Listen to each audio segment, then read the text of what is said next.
Hi, I'm Mrs. Cavalier, and welcome to my fall reading review. Let's talk about the books that you'll get to choose from for your 10th grade fall reading assignment. So our first book that we're going to be talking about here is Angela's Ashes by Frank McCourt, winner of the Pulitzer Prize.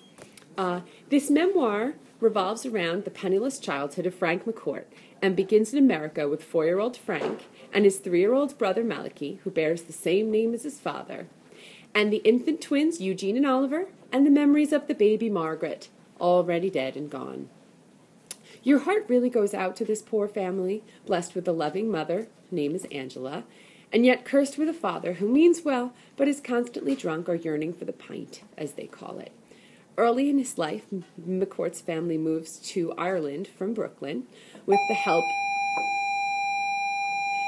from his aunts and grandmother. Unfortunately, money is not easily found in Ireland either, and the McCourt family migrates from home to home, barely surviving on the few shillings Malachi McCourt doesn't spend at the local pub. The McCourts really experience tragedy upon tragedy. Frank's relationship and romance with a young lady named Teresa Carmody, who is sick with consumption, is certainly a sad point. And also the moment when, in a drunken stupor on his first pint, he strikes at his own mother, Angela, which really causes Frank to fear he's doomed to an eternity in hell. Unbelievably, despite all of the terrible things that happen in Frank's childhood, there are moments described in the book that give the reader a complete sense of joy and hope. I really loved this memoir, and I would recommend it to any reader. I especially love the style of writing in which McCourt chooses to write. His words really, he really captures his own essence, really, from when he is a 7-year-old child, even when he was a 13-year-old, working man. It's just exquisitely written, and it's a jewel to read, as well as a treasure to remember. So I just wanted to read a little excerpt right from the first page of the book. It says, "When I look back on my childhood, I wonder how I survived it all. It was, of course, a miserable childhood. The happy childhood is hardly worth your while. Worse than the ordinary miserable childhood is the miserable Irish childhood, and worse yet is the miserable Irish Catholic childhood. People everywhere brag and whimper about the woes of their early years, but nothing can compare with the Irish version. The poverty, the shiftless, loquacious alcoholic father, the pious defeated mother moaning by the fire, pompous priests, bullying schoolmasters, the English and the terrible things they did to us for over 800 long years. And above all, we were wet." So again, that is Angela's Ashes. So the next book we're going to be talking about here is Catcher in the Rye by J.D. Salinger. Holden Caulfield is our main character. He's a teenager growing up in New York during the 1950s. He's been expelled again from yet another school. This time it's Pensy Prep. His teachers have found him to be incompetent and an underachiever. And after coming to the conclusion that the so-called friends he's made were phonies, Holden decides he has no reason to stay. He packs his bags and he leaves, deciding to take a vacation to New York before returning to his parents' inevitable wrath. Told as a monologue, The Catcher in the Rye not only describes Holden's thoughts and activities throughout these few days, but it also goes back to his past, and he describes some of his true friends and how his parents in childhood were, and he gives reasons for some of his actions throughout the book. These few days can probably be best described as a developing nervous breakdown, a result of his unexplained depression, impulsive spending, and generally odd, erratic behavior. However, life continues on around Holden as it always has, with the majority of people ignoring the changes that occur in him until it really begins to tick them seriously off. Progressively through the novel, we're challenged to think about society's attitude to the human condition. Does society have an ostrich in the sand mentality? A deliberate ignorance of the emptiness that can characterize human existence? And if so, when Caulfield begins to probe and investigate his own sense of emptiness and isolation before finally declaring that the world is full of phonies, with each one out for their own phony gain, is Holden actually the one who's going insane, or is it society which has lost its mind for failing to see the hopelessness of its own existence? This is a timeless classic, so it really is not to be missed. So the next book we're going to be talking about here is The Help by Kathryn Stockett. This has gotten a lot of rave reviews over the past few years. And so this, again, it's The Help. And it's set in Catherine Stockett's native Jackson, Mississippi in the early 1960s. This is her first novel, and it adopts the complicated theme of blacks and whites living in the segregated South. A century after the Emancipation Proclamation, black maids raised white children and ran households, but were paid very, very poorly, often had to use separate toilets from the family, and watched the children they cared for commit bigotry. In Stockett's narrative, Miss Skeeter, a young white woman, is a naive, aspiring writer who wants to create a series of interviews with local black maids. Even if they're published anonymously, the risk is great. Still, Aibileen and Minnie agree to participate. Tension pervades the novel as its events are told by these three really memorable women. Is this an easy book to read? No, but it really is surely worth reading. It may even stir things up. When people maybe in the South begin to question their own discrimination and tolerance in the past and the present. So I just wanted to read a little excerpt from this novel as well. And this is from Miss Skeeter's point of view. So you can get a little bit of an idea of what type of character she is. I was not a cute baby. When I was born, my older brother Carlton looked at me and declared to the hospital room, "It's not a baby, it's a Skeeter." And from there, the name stuck. I was long and leggy and mosquito thin, a record-breaking 25 inches at Baptist Hospital. The name grew even more accurate with my pointy beak-like nose when I was a child. Mother spent my entire life trying to convince people to call me by my given name, Eugenia. Mrs. Charlotte Bordeaux Cantrell Phelan does not like nicknames. By 16, I wasn't just not pretty. I was painfully tall. The kind of tall that puts a girl in the back row of class pictures with the boys. The kind of tall where your mother spends her nights taking down hems, yanking at sweater sleeves, flattening your hair for dances you haven't even been asked to, finally pressing the top of your head as if she could shrink you back to the years when she had to remind you to stand up straight. By the time I was 17, Mother would rather I suffered from apoplexy than stand up straight.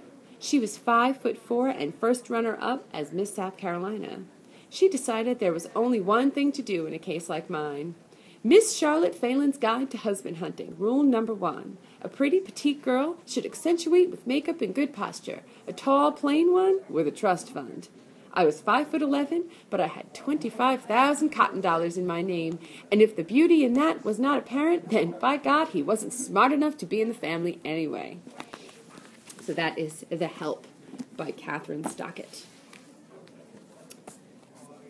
So our next book we're going to be talking about is Big Fish, and that is by Daniel Wallace. It's a novel of mythic proportions. That's how it's described on the front cover. He could outrun anybody, and he never missed a day of school. He saved lives, tamed giants. Animals loved him. People loved him. Women loved him, and he loved them back. And he knew more jokes than any man alive. Now, as he lies dying, Edward Bloom can't seem to stop telling jokes, or the tall tales that have made him, in his son's eyes, an extraordinary man. Big Fish is the story of this man's life, told as a series of legends and myths inspired by the few facts his son, William, knows. Through these tales, hilarious and wrenching, tender and outrageous, William begins to understand his elusive father's great feats and his great failings. So I just wanted to go ahead and read a little section, the very first page of Big Fish to you, so you can get a little bit of an idea of what this is about. On one of our last car trips, near the end of my father's life as a man, we stopped by a river, and we took a walk to its banks where we sat in the shade of an old oak tree. After a couple of minutes, my father took off his shoes and his socks and placed his feet in the clear running water. And he looked at them there. Then he closed his eyes and smiled. I hadn't seen him smile like that in a while. Suddenly he took a deep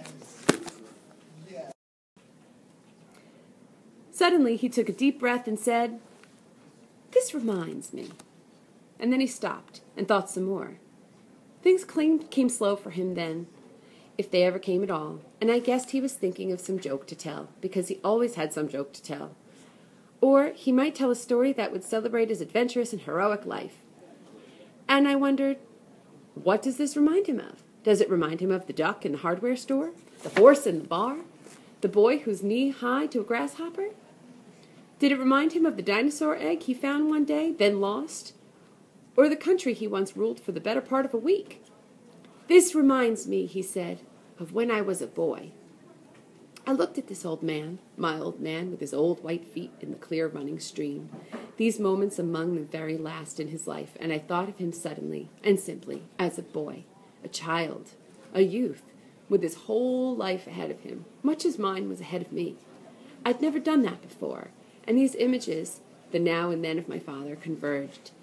And at that moment, he turned into a weird creature, wild, concurrently young and old, dying and newborn. My father became a myth. So, that's Big Fish. And finally, the last book is a biography. It's Friday Night Lights. It's by H.G. Bissinger. So, in Odessa, Texas, football is much more than a game. It's a way of life. Friday Night Lights follows their favorite team, the Permian Panthers, during the 1988 football season, through the highs, the lows, and how a team of teenage boys and their coach deal with the burden of a small town's hopes and dreams riding on their shoulders.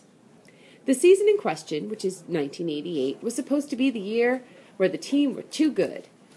They were meant to win the state championship. They had the players, they had the coach, and they had the fans. 20,000 fans who queued a week early to get tickets for the local game. The fans who took more interest in the high school football team than they did in the drop in oil price that was destroying the city. The fans who worried more about the form of their star running back than they did about the education of their children. This story is superbly written. The descriptions of the matches are visceral. You really can almost smell the blood and the sweat and the tears. This contrasts with the sections about the foundation of the city and the background of the families and the fans. To anyone who plays a sport in school, you're probably going to find the behavior of the fans incredible. I mean, 20,000 people watched a school match. That's unbelievable. The priorities in some of these schools seem completely crazy as well. I mean, more money was spent on medical tape for the football team than was spent on the entire school English department. You know, you see teachers doctoring grades in order for players to pass and be eligible to play. Football players barely attending classes to concentrate on training. A shocking indictment of how the U.S. school system was set up to favor the few. Again, this was written in 1988. I'm sure the town has changed since then. But on the whole, a brilliant book where the characters are engrossing and the story is wonderfully realized. Well, that is all I have to say today. I hope you enjoyed my presentation. If you happen to be interested in what I'm reading over the summer, you could always check out our library's Instagram page, which is at library_NHS, or you could check out our Twitter account, which is at NHSLIB. Have a great summer. Bye.